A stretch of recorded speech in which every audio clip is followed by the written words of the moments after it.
Good afternoon, my Perd of learners, and welcome to our DepEd Italy online tutorial program for personal development quarter 4. And we are currently on the week 8 of our tutorial session. And I am very much grateful to tell you that this would serve, or today marks the last online tutorial session for our course. And today, we will be talking about the importance of personal development in making a career decision and creative visualization of personal development. Once again, good afternoon to all of you. Kamusta po kayong lahat? I am very much excited because as what I have just said, today marks the last session of our online tutorial, meaning we will be doing our graduation. And shout out to all of our students who will graduate for this school year 2020 to 2021. We your tutors from DepEd Italy online tutorial program are congratulating each and every one of you. Kudos, and naniniwala ako na lahat kayo ay magsasucceed sa kung anumang path ang inyong pipiliin. And for the last time, we've heard of learners, let me again introduce myself. I am Tutor A, and I have been your tutor for personal development every Thursday at 4:40 to 5:20 p.m. And of course, for today, since I have said that we will give way for the last day of our online tutorial session, of course, magkakaroon din tayo ng tinatawag nating virtual recognition to those students or to those tutees, teachers, and schools who have been actively participating since day one on our online tutorial session here on personal development. Kaya naman, I am hoping that you will stay until the end of our tutorial session this afternoon. And of course, Tutor A will also be joining you every Wednesday at 5:35 to 6 o'clock p.m. on DepEd TV as your Mom A, only on personal development. At bigandaan natin ang ilang mga pagbate. And primarily, kauna-unahan dito mula kay Tutor Jester Pagkaliwagan. Wow, good afternoon po, Mayora Tutor A. God bless you. Yes naman, medyo may pagkamayora ang ating attire for this afternoon dahil we will be recognizing those active duties, teachers, and schools on personal development. Kaya naman, wag po kayong mawawala at patuloy na suportahan natin ang ating last session sa araw na ito. As we start, let us have first a very quick review about what we talked about last week. And this is the factors in personal development guide in making important career decisions. So as a review, Tutor A will give you some or a particularly 5 items or 5 questions for you to answer, and you will just comment down below the letter of your answer. So once again, as a review, let's begin with the first item. It refers to the basic and fundamental that guide or motivate attitudes or actions. So what do you think is the answer?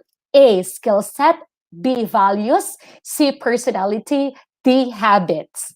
If you know the answer, you may comment down below the letter of your answer.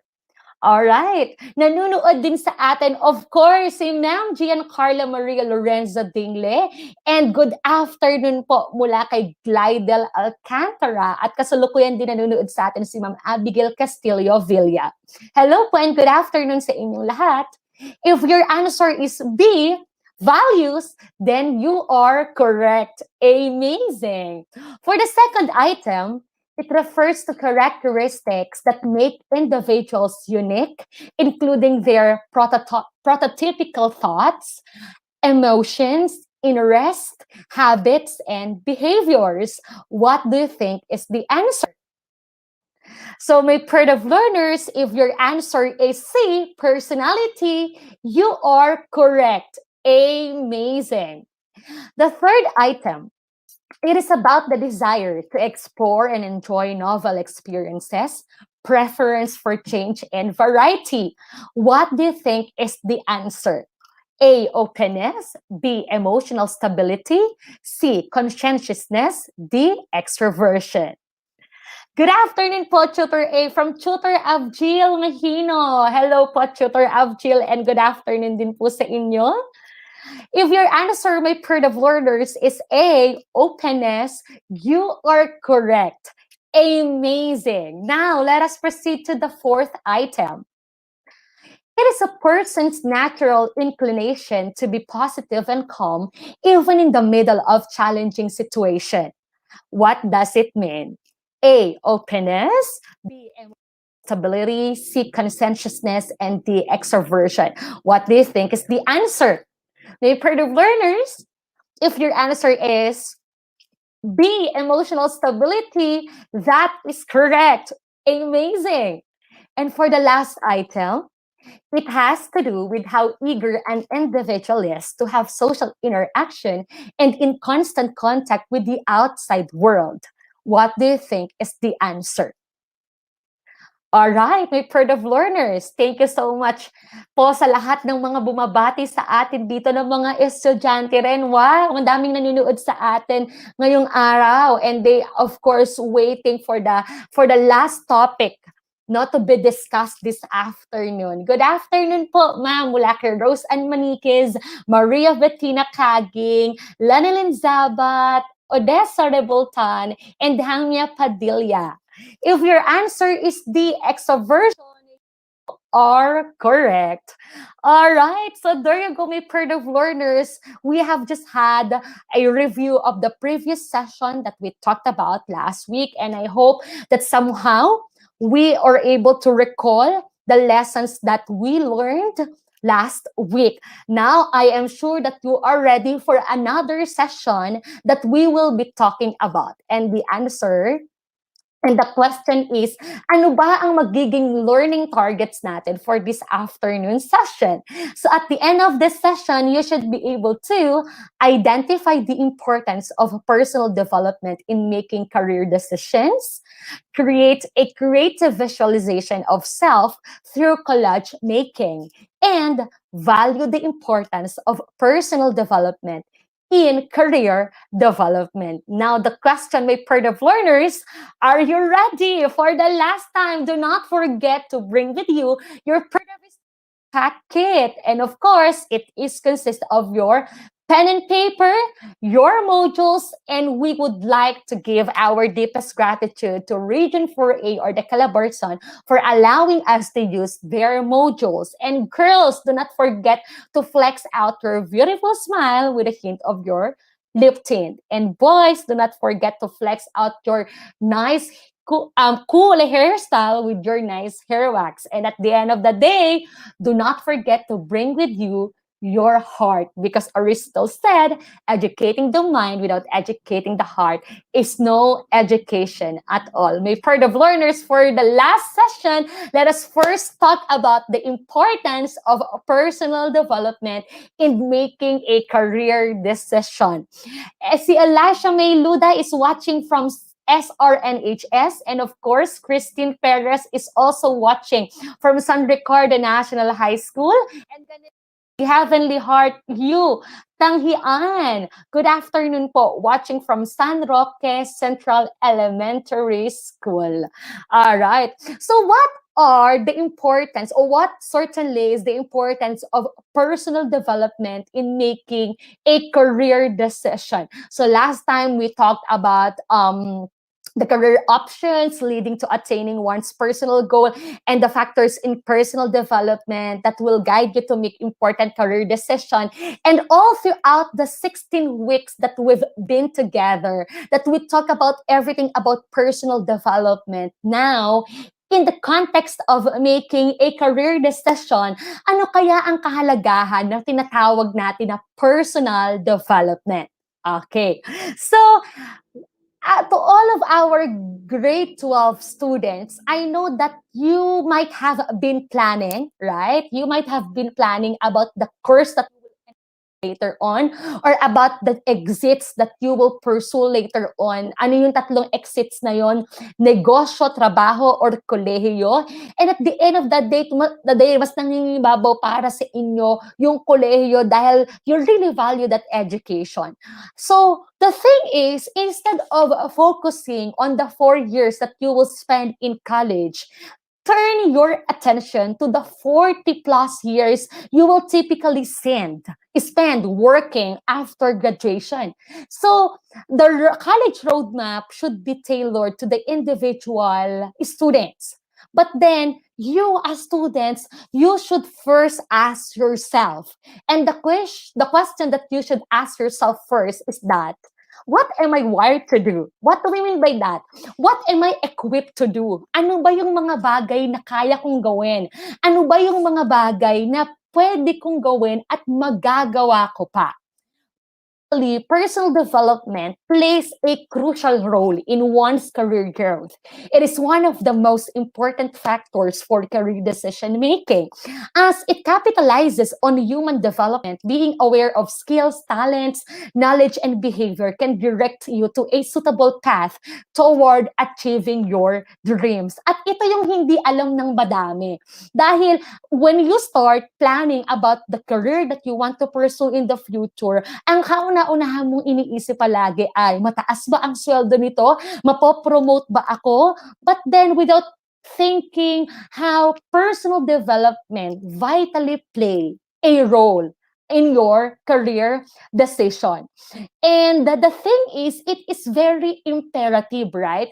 Personal development is very much imperative, not only for career growth, but also for simple survival in the organization that you will get into. And that is very important. When I was actually planning the career path that I wanted to pursue, no? This is something that I really considered. Ano ba yung mga bagay na gusto kong gawin na makikita kong I will still love to do 40 years from now or for a lifetime, no? Because in reality, this is very true. In reality, no organization would like to retain an individual who is resistant to changes and fails to perform in unpredictable and unforeseen situations. So ibig sabihin, if you won't consider your personal development in your career decision, it might happen na you would have a premature decision without considering on how you will perform, on how you really love changes later on in the organization that you will get into. Dahil sa totoong buhay, kapag ikaw punta na sa isang field na kung saan ipopurso mo at yung field na pipiliin mo, personal development really matters because personal development will really draw you closer to grow personally and at the same time to grow professionally. Okay? And as individual, no, who can contribute not only in his or her area of expertise, but in other domains as well, is bound to get quick promotions and lucrative incentives and rewards. But if it's your personality na medyo ayaw mo ng changes, ayaw mo mag-innovate at hindi ka ganun ka-eager na mag-work with passion, right? With that genuine love na wala kang ganung intention na mag-enjoy, it would really reflect on your performance. But if you have that personality that very much developed, that is developing rather, all throughout your career, no, it would really lead you to a more fulfilling job. Actually, it would really lead you to a more to become a fulfilled individual na hindi lang basta nagtatrabaho para kumita ng pera, but then nagtatrabaho dahil ikaw ay masaya at nagtatrabaho dahil ito yung talagang gusto mong ginagawa. Okay. So now, at the same time, you know what? If you have that developed personality, you really have that something to offer for the job that you will pursue. And when we say something to offer, it's not just about your educational background, but it has something to do about being hardworking, being determined, being flexible, and being able to manage the stress or pressure in your workplace. And that is really true, my of learners. What else? You could also possess distinct qualities na katulad ng aside sa ikaw ay nakapag-earn ng inyong bachelor's degree and you are able to have your eligibility, no? And of course, you really love to study and you even enroll to graduate school, no? Merong pang mga qualities na hinahanap sa atin as an individual who would love to enter into an organization. And lastly, you could have an empowered personality. And I believe an empowered personality really matters if you really want to become a successful individual in the career path that you will choose later on. Now, the question is, what makes personal development important in your career decision? So we have 6 factors that make personal development important in your career decision. And let's begin with number 1. Personal development gives priority to personal vision. And that is true. If you really know who you are, if you really know what you'd love to do, if you really know what you enjoy, no, it would lead you to a clear personal vision. So what do we mean by that? Personal development enables you to have a personal vision of the future, which gives you a clear idea as to what or where you could be in the next few months or years. Knowing your target and destination in life make it easy to draw up a plan on how you will achieve your career goals. Now, the question, my of learners, how do you envision yourself 5 or 10 years from now? And the answer, iiwanan ko na lang sa inyo. The second one, personal development sharpens existing skills. And that is very true. Each and every one of us should develop skill. A certain skill. Lalo tigit sa lahat, itong skill na ito na magagamit natin for a lifetime, magagamit natin as we pursue the career path that we really want. Learning and growing are the hallmarks of personal development. It enables you to sharpen your existing skills by focusing on developing areas and addressing weaknesses. And how are you going to focus with your strengths and address your weakness or with your weaknesses? The first one is seizing learning opportunities through formal courses, regardless of whether they will contribute to your formal qualifications or not. And that is very true. Mag-aral tayo ng mag-aral. Most especially nowadays sa pandemic, maraming mga short courses online na pwede natin enrollan. And through that, we could learn a lot at magagamit natin ito to sharpen and to develop our skills. Reflect on your past on your past and learning directly from your experience. So, mag-reflect ka doon sa mga previous mong mga activities. Ano ba yung mga ginawa mo nitong mga nakaraang pandemic? Ano ba yung mga discover mo from your experiences? Ay, magaling pala akong mag-bake. Ay, pwede rin pala akong magsalita sa harapan because I already overcome my fear. Ako yung tinatawag natin na stage fright. So, you may do reflecting or self-introspection and you could learn directly from the previous experiences that you've had. And the last one is reading informally and mentoring. At yun yung palagi kong sinasabi sa mga estudyante ko, magbasa ng magbasa ng magbasa. And of course, seek ng tulong at ng advice at ng karanasan mula sa ibang mga tao. The next one, personal development gives your talents room to shine. Personal development enables you to identify some hidden talent in you. And that is true. A talent which you excel in. and it will become evident that you are good at something.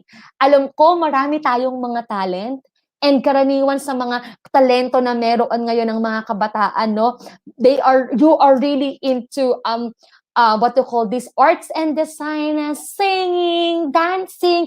Most especially, meron tayong iba't ibang mga app na kung saan mas nata-train pa yung ating mga talento. So, allow yourself, no, to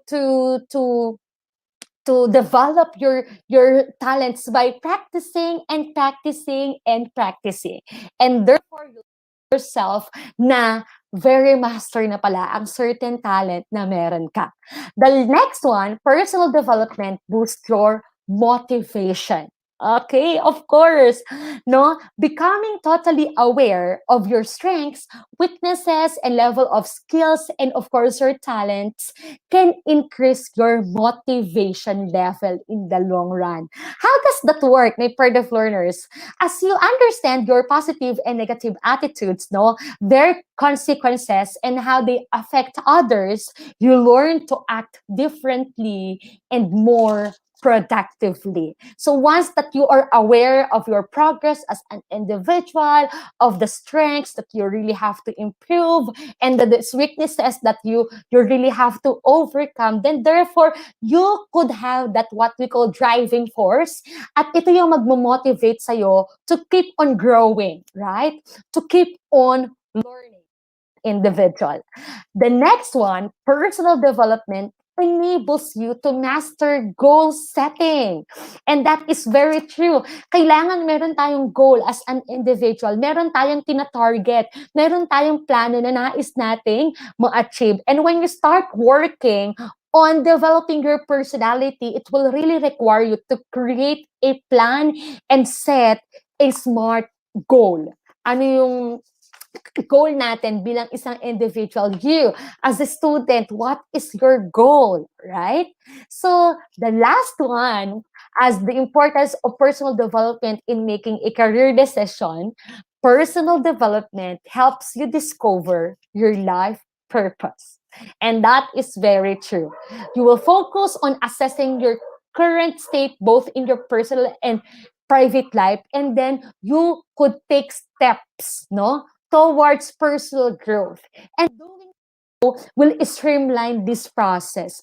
By following your passion and advancing your skills, you'll find your true calling faster. No? And that is very true. As we develop ourselves, we really discover kung ano ba yung mga bagay na talagang pinaniniwalaan mong tinawag kang gawin mo. At ano ba yung mga bagay that you really that you will purposefully,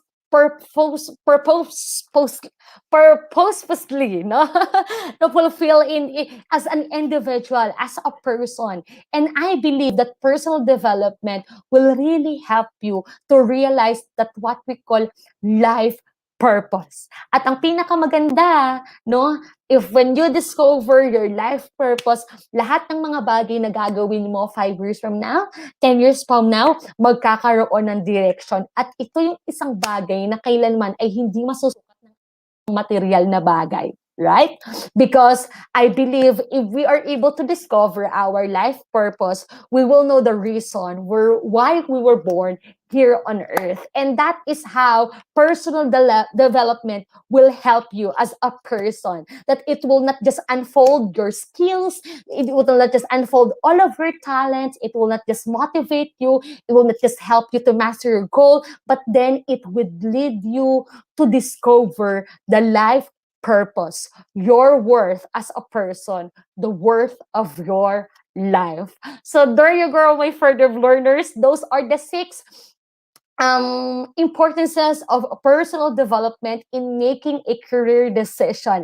And for the last topic, for our personal development here on our DepEd Italy online tutorial session, we will talk about the creative visualization of personal development. At ito yung kaninang tinanong ko sa inyo, that how do you visualize yourself 5 years from now, 10 years from now, 20 years from now? No? At ganon, no? Doon nagsisimula ang mga bagay. Doon nagsisimula or dapat magsimula yung inyong pagpaplano at yung paggawa ng desisyon sa inyong mga career. So the thing is, you use the power of your imagination to envision what you want in life and how you will make it happen. Okay? Are you still, can you still remember, di ba, nung bata kayo, sinatanong kayo ng teacher ninyo, anong gusto mong maging paglaki mo? Right? And then, you might, ay paaaring ang sagot mo nung mga panahon na yun ay, gusto ko pong maging doktor, no? But then, as time passes by, yung pangarap mong maging doktor ay biglang lumalabo, biglang nawawala dahil you are thinking of the different factors that might refer to, nako, mahirap magdoktor kasi wala namang ganun kadaming pera ang aking mga magulang. Ay, mahirap maging doktor kasi kung titingnan ko yung grades ko, parang hindi ko kaya. Ay, mahirap maging doktor dahil parang wala akong enough na kakayahan at lakas ng loob para i-pursue ito. But then, here it is. There is power in your imagination because you use it to envision what you want in life and how you will make it happen. And the thing is, ito ay totoo. Kung ano ang iniisip mo, yun ang gagawin mo because there is power about how we perceive or how we conceive ourselves, right? So, visualization enables you to think of new ideas and at the same time, it enables you to see a vision turn into reality. At madaming mga testimony tayong madidinig na dati yung mga bagay na meron sila ay pinapangarap lang nila. But then just because they believe that they will achieve it, they believe that they will succeed, they believe that they will be able to turn that vision into reality. Therefore, nagawa nga nila, nakaya nga nila. The mind is really a very powerful thing because what we can conceive and believe, we can achieve. At dapat, yan ang lagi nating mindset. No? Dahil most of the time, kung ano yung pinifeed natin sa ating mga utak, yun yung magiging tayo. So, kailangan ang lagi tayong maging positive. Lagi tayong magkaroon ng positive na visualization about ourselves. So, katulad ng sinabi natin, what we can conceive and we can achieve. All right. So now, let me ask you once again, how do you visualize yourself 10 years from now? Pwede ba doon sa lahat ng mga Perd of learners na kasama natin ngayon, how do you visualize yourself 10 years from now? Pwede bang i-comment nyo ito dito sa ating comment session? Or yeah? At marinig ko at mabasa ko kung ano ba or paano nyo ba nakikita ang inyong mga sarili 10 years from now. And while I am waiting, let me just read some of you who are with us sa hapon na ito. And of course, kasama natin si Casey Flores, Arlene Coloma, Kylie Eugenio, Eduardo Calictan, Lance Christian A. Tagyang, Lavin Nuda, Jason Lim, Jewel Ganal, Angel Soro, Eliza Abogado, Henyo, and Lorraine Bayan. So whatever or however you might be visualizing yourself 10 years from now, I will hope na ito ay inyong makakamtan at ito ay inyong mapapagtagumpayan. So now, my Perd of learners, I invited a very special guest this afternoon who will share with you, about a story on how he creatively visualized himself. And I'm very much excited, dahil talaga naman very inspiring ang ating guest for this afternoon. And bago niyo siya makita, gusto ko manang ipakilala siya sa inyo. And I know that you will learn a lot from him later on. Alright, to all of the people, may Perd of learners, teachers, and guardians or parents na kasama ngayon, please welcome po natin ang ating PERDEV's amazing guest this afternoon. Our PERDEV's amazing guest this afternoon is an alumna, all right, of the Royal University of FINMA Education Network, and he earned his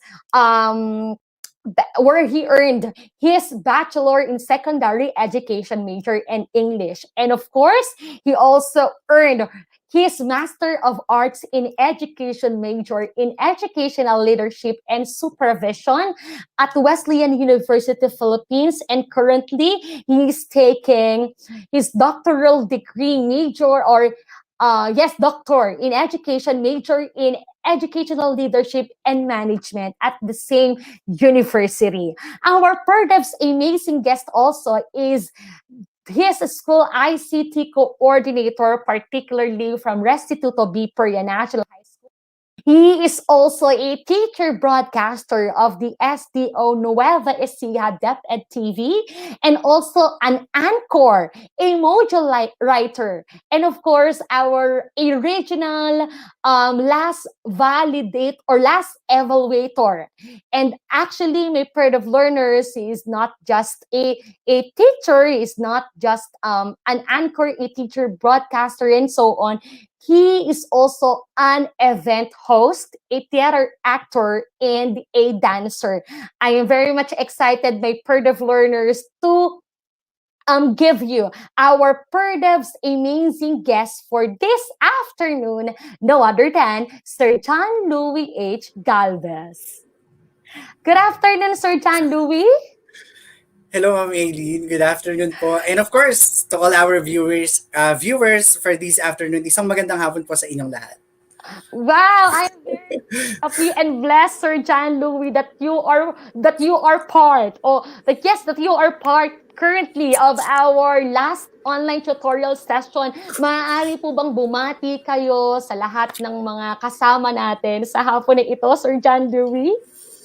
All right, so first of all, I would just like to take this opportunity to thank Teacher Aileen, Ma'am Aileen, one of my friends. Thank you so much for inviting me to be your guest this afternoon. It is such an honor and a privilege for me na makasama po ang ating mga PERDEV learners. So once again, to all our PERDEV learners, congratulations in advance to everybody. I know magtatapos na kayo this school year 2021. 2020 or 2021. So once again, congratulations at mabuhay po kayo. And of course, to all our viewers, listeners who are watching us right now via Facebook Live or live stream, isang magandang hapon po sa inyong lahat. Talaga naman, talagang makitang-kita po namin talagang isang teacher broadcaster and SDO Nueva Ecija DepEd TV anchor.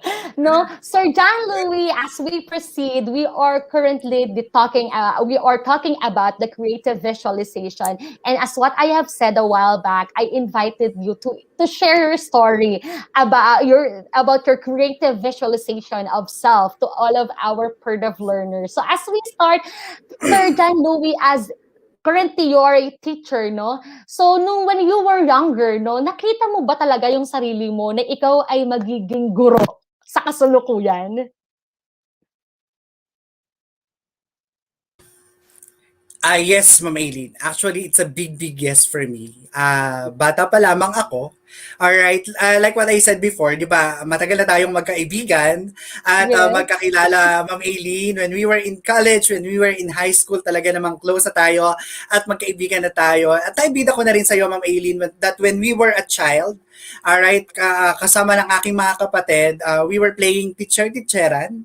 And I portrayed the role as a teacher. So during that time, nagiging teacher na ako ng aking mga kapatid na even kahit sa laro lang siya, alright, I also envision myself that someday I'll become a teacher. Wow. Unlike me, Sir John Louis, actually, to be honest with you, I really never visualized myself to becoming a teacher, no? And ikaw, from your story, no, bata ka pa lang, nagti-teacher-teacheran ka doon sa mga kapatid mo. Tama ba ako? Nagtuturo-turuan ka. So paano, parang nagagalit ka din ba kapag maingay sila? Or kapag hindi sila nakikinig sa'yo? Well, actually, Ma'am Eileen, sa likod ng bahay namin, actually meron talaga Oo. kaming blackboard. So, yung Mm. blackboard na yon nakalagay siya sa likod ng bahay, and then I was with my siblings, dalawa sila, and then meron na kaming bangkuan, meron kaming blackboard sa harapan, I have my chalk, at naglalaro kami. So, ako yung nagtuturo ng lesson, and then of course, yung aking mga kapatid ay nakikinig. So, once na hindi sila nakikinig, nagagalit din ako. So, parang practice lang din yun. Because, di ba, Ma'am Aileen, when we were a child, talagang ina-idolize natin yung ating mga guro. Yeah, that's Di ba? very true. Okay, and in your case, when you were still a child, you were able to visualize yourself. Nakikita ko na yung sarili ko na talagang ako ay magiging guro at ako ay magiging teacher. So, with that, Sir John Louie, nung ikaw ay papasok na o magko-kolehiyo na, hindi ka nahirapan na isulat sa iyong enrollment form kung ano ba yung kurso na iyong i-enroll. Am I right? Yes, actually, Ma'am Aileen. Even when I was in high school, talagang I really love reporting. So Oo. when I was in high school, talagang na-practice ko na yung how to create visual aids kasi during that Wow. time ay re-report na rin tayo ng ating mga teacher when we were in fourth year high school. So during that time, talagang naipapakita ko na yung aking creativity, yung aking Yes. speaking skills when it comes to Yeah. speaking in front of people.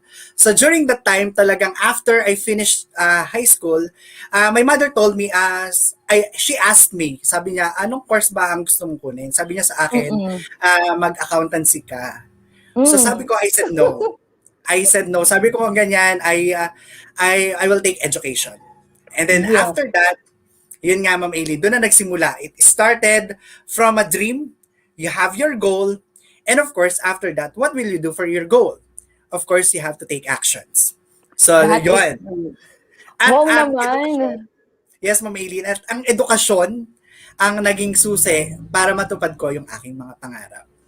So, Sir John Lu, can you share with us, nung ikaw ay college, though ilan sa mga nabanggit mo na kanina ay mga karanasan mo na talagang as early as you were a high school student, yung nagbe-manifest na talaga yung characteristics ng pagiging isang teacher, na nagbe-manifest the way you presented your report on class or in class, the way you deliver the information and the way you present it to your classmates. But then when you were in college, ano bang mga notable experiences that you had when you were still studying in college that helped you, that helped you to become a full-fledged teacher now? Pwede bang ikwento mo sa amin yun kung ano yung mga nakatulong sa'yo that equipped you, that helped you, that prepared you to become a teacher right now?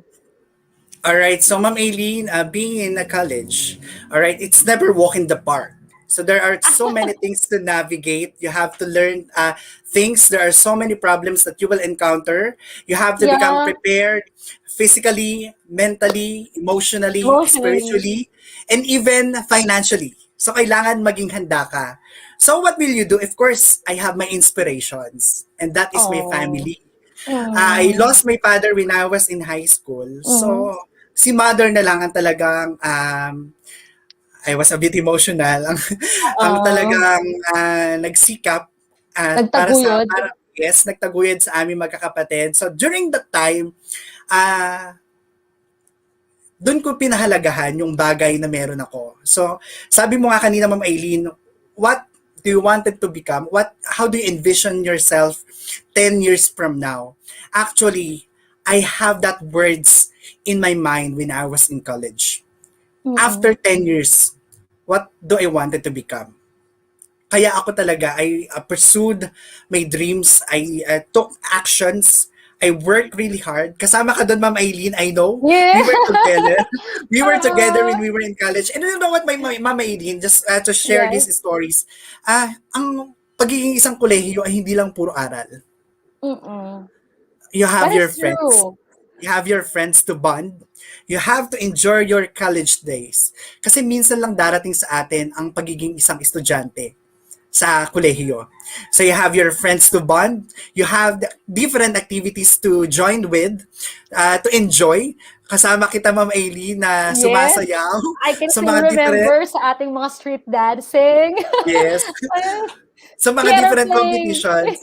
And Yes. it really helped us. It really helped me to equip myself with the knowledge, with the skills that I have now. At andito ako ngayon, I am here, and who am I today is because of those experiences that we had during our college days, and of course during our uh, sa pag-aaral. Yes. So, Sir John Louis, you are trying to say that yes, of course, education is very much important, and you are very much grateful about your mother who really raised you, no? Siya lang kasi siya ang nagtaguyod sa inyong pag-aaral, kaya nakita mo yung kahalagahan ng edukasyon. But then, of course, when you were in college, when you got into college, no, nakita mo na is na there are so many things that you could enjoy with, no, that it's not just about your academics. Marami pa tayong mga extracurricular activities na pwedeng salihan, na at the same time ay makakapag-develop sa atin, makakapag-prepare sa atin to become a successful professional in the future, right? At I could really relate at na-witness ko ang lahat ng mga bagay na iyon sa'yo. Na John Louis, to sum up this very short lang na ating kwentuhan, anong maaari mo, o what do you wanna tell to all of our PERDEV students, of PERDEV learners na nakikinig sa atin ngayon, na isang maaring they are aspiring to become an engineer, a doctor, or a teacher like us? Anong gusto mong sabihin sa kanila? Or anong mensahe ang nais mong iwanan sa kanila? Alright, so sa our per dev learners na talaga namang gagraduate na ng senior high school, I will say these words: graduation is not the end. It is just the beginning. And of Yes. course, learning is a continuous process. Marami tayong matututunan, hindi lamang sa pag-aaral, kung hindi sa buhay na may apply natin sa ating mga buhay. And I just want to say these words to all of our students: mangarap tayo, magsikap tayo para sa katuparan ng ating mga pangarap. There you go. Marami pong salamat. Once again, may PERDEV learners, Sir John Louis H. Galvez from Restituto Biperia National High School, a teacher broadcaster, and a DepEd TV anchor from SDO Nueva Ecija. Pwede po bang bigyan natin siya ng isang virtual clap? Yay! Thank you so much, Sir John Yes. Louis, sa pagpapaunlak po sa ating invitasyon dito sa ating DepEd Itulay online tutorial program. Thank you so much, Ma'am Emily. Ano pong nais na sabihin pa? Baka meron pa po kayo nais na batiin? And of course, binabati ko po lahat ng mga mag-aaral, mga guro na nakikinig sa atin ngayon. Of course, sa Division of Nueva Ecija. Hello po sa inyong lahat. And of course, Ma'am Aileen, maraming salamat. You gave me an opportunity to share my stories to everyone. At sa lahat ng ating mga viewers, mangarap lang tayo at tuparin natin ang ating mga pangarap. Huwag tayong susuko sa hamon ng buhay because that's part of our life. Thank you so much, Sir John Louis H. Galvez, once again. At mamaya, sasamahan tayo ni Sir John Louis H. Galvez sa pag-award ng certificate sa ating mga PERDEV's amazing tutees, teachers, and schools. For now, Sir Louis, bye-bye muna. Magkita tayo mamaya.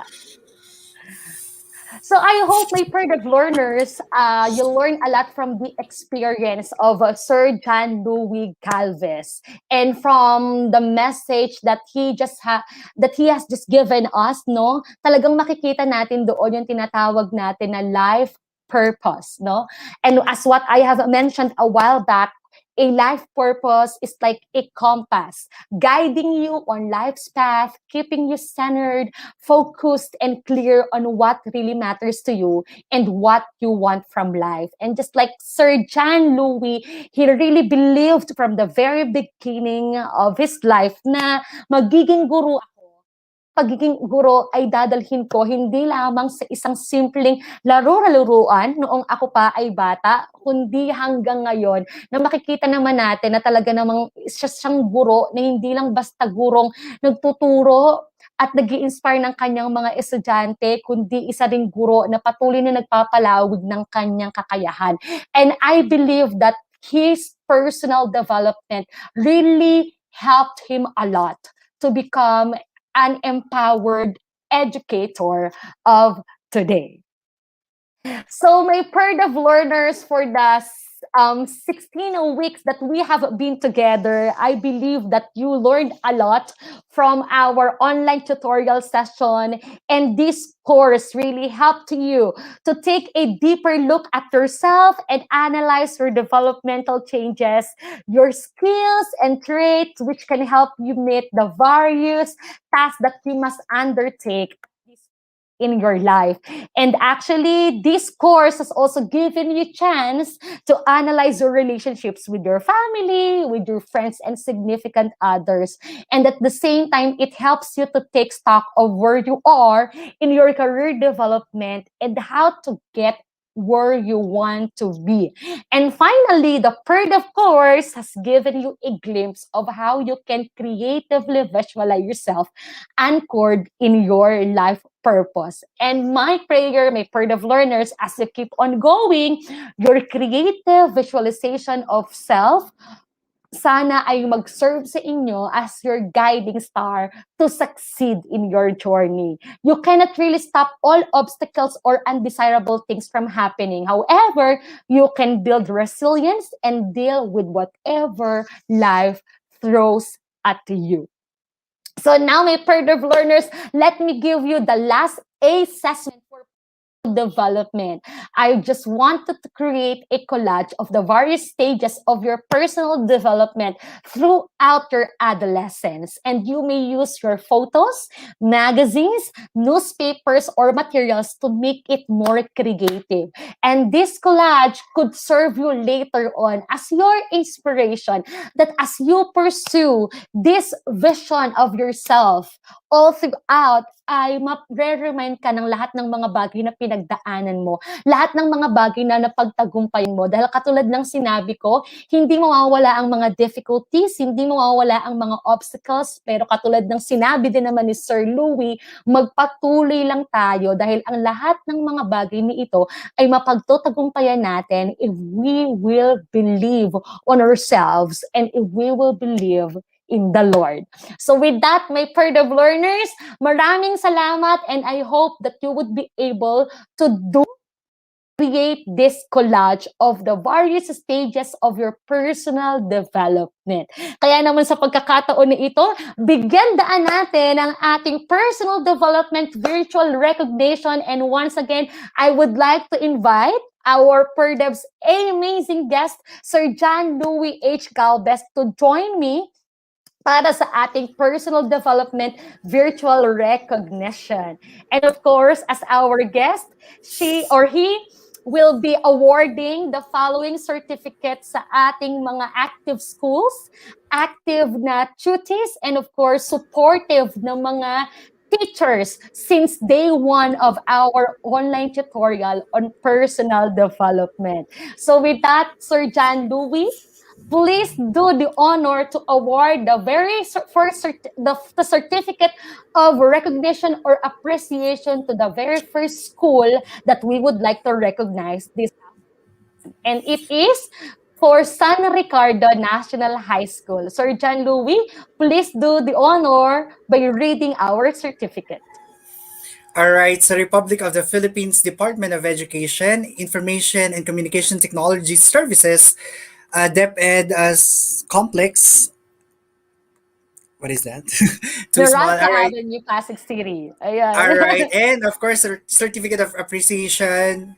This certificate is presented to San Ricardo National High School. Congratulations. SD on Nueva Ecija, grade 11 to 12 Personal Development Itulay School of the Week of Itulay online tutorial conducted by the ICT's Educational Technology Unit for school year 2020 to 2021-2022. Given this 8th day of July to 2021 in DepEd Central Office, Meralco Avenue, Pasig City, Philippines. Signed, Mark Anthony C., Head ICTs E2, and of course, Sir Abraham C. Abanil, Director for ICTs. Once again, congratulations to San Ricardo National High School. All right, thank you so much, Sir John Louie. And once again, yes po, congratulations to San Ricardo National High School as one of the PERDEV's amazing school that has been supporting this platform of the Department of Education dito sa ating DepEd Itulay online tutorial session. Of course, nais din nating i-recognize ang kanilang napaka-supportive na head, no other than Sir Denny Ray F. Gomez and Dr. Catalina A. Salum, the Assistant School Principal and the School Principal of San Ricardo National High School. And this time, Sir John Louie, let's recognize this PERDEV's amazing tutie. And of course, congratulations to our PERDEV's amazing tutie. We have Mary Joy B. Sumalbag from San Ricardo National High School Schools Division of Nueva Ecija. And of course, another one is Aljon V. Viterbo from San Ricardo National High School, same division, Schools Division of Nueva Ecija. Congratulations to the both of you. And of course, hindi magiging posible na maging mahusay ang ating mga estudyante na to without the support of their very dedicated and passionate teacher, no other than Madam Abigail C. Billiat. Sabi niya ganon, love is the beginning to fight against COVID-19 to radiate positive energy that neutralize the negativity. Love may conquer fear, learn to flourish the positive energy for the welfare of our family and the community. And an extraordinary you are in need to do something. Once again, a virtual clap para po sa ating mga estudyante, mga guro mula sa San Ricardo National High School. Congratulations!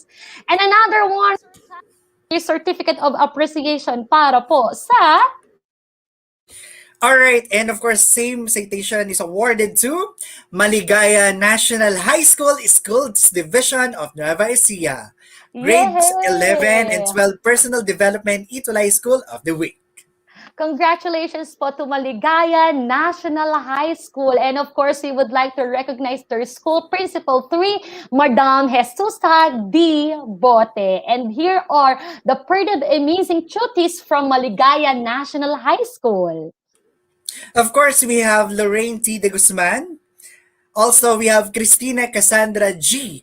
Leosadio. And of course, Jamia A. Padilla. Lahat sila ay galing sa Maligaya National High School. Congratulations, learners!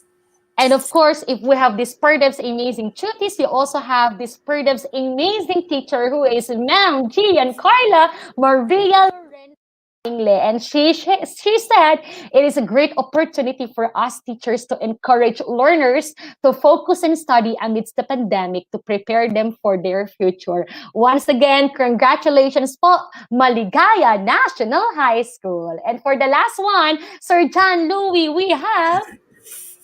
Of course, same citation is awarded to Aliaga National High School, Schools Division of Nueva Ecija, Grades 11 and 12, Personal Development, Itulay School of the Week. Malapit lang ang kanilang school sa aming tahanan. Once again, congratulations, Aliaga National High School. Thank you so much, Aliaga National High School, and we would like to recognize our heads. Of course, we have Ma'am Rizalyn Bicker, who is our assistant school principal too, and Sir Norberto M. Calma, our school principal 4. And here are the PERDEVs or our PERDEVs amazing tuties. Of course, we have Sheena DJ Kabungkal, Armina L. Durolfo, and of course, Rian Mark. Rian Mark Hernandez. At meron pang isa, Sir Louie, sila din ay sina Levi Pinuda, Angeline M. Soro, and Lovely May V. Reyes. Congratulations to all of you. Congratulations to all of our PERDEV's amazing tuties from Aliaga National High School. And of course, we would not forget their teachers who one of them is Ma'am Olivia B. Ramos. At ang sabi niya, teaching amidst the pandemic becomes more personal and intentional, yet more fulfilling because it gives you the opportunity to be a courageous warrior of education. And the last one, Sir John Louis, I see. Yes, Sir John Louis, please do the honor. Of course, we have Ma'am Mary Chris O. de la Cruz from Aliaga National High School. At sabi ni Ma'am, sa kabila ng nararanasang pandemya, manatili ang kahawan sa alaman. At bilang guro, kaisa ako sa pagpapayabong nito para sa isang dekalidad na edukasyon. Alright, congratulations po sa ating lahat. Once again, maraming salamat to all of our PRDEV's amazing tutees, teachers, and schools who have been supporting DepEd Itulay online program para sa kalidad na edukasyon. Sir John Louis H. Galvez, once again, thank you so much for your time and thank you so much for gracing us by your presence and by your positive atmosphere. Marami pong salamat, Sir John Louis. Thank you so much, Ma'am Eileen. And of course, by your outfit. Tayo. Correct, di ba? Talaga We namang both tayo wear ay nakaganap. very patriotism at Philippinism ang ating kasuotan. I hope this won't be the last na mag-guest ako. Nakakatuwa pala at nakaka-enjoy pala mag-guest sa Itulay. So, Yes. maraming salamat, Ma'am Eileen. And of course, to everyone. Alright. Thank you so much, Sir John Louis. At magkita pa tayo sa mga susunod pa nating online tutorial session. Maraming salamat muli and God bless you. There you go, my PRDEV learners. Once again, congratulations to all of our PRDEV's amazing tutees, teachers, and schools who have been supporting us all throughout the DepEd Itulay online tutorial session. And now, my PRDEV learners, let me give you the last tag, a shout out. And here it is. Never doubt your potential because you are a courageous conqueror, a true champion, and you are really destined for greatness. I hope, my PRDEV learners, that you learned a lot throughout the online tutorial session na pinagsamahan natin. Laging kang tandaan na huwag ng pag-asa at wag kang magdududa sa iyong mga kakayahan because you are really a conqueror, a champion, and you are truly destined for greatness. Just continue to nourish, improve, and empower your personal development.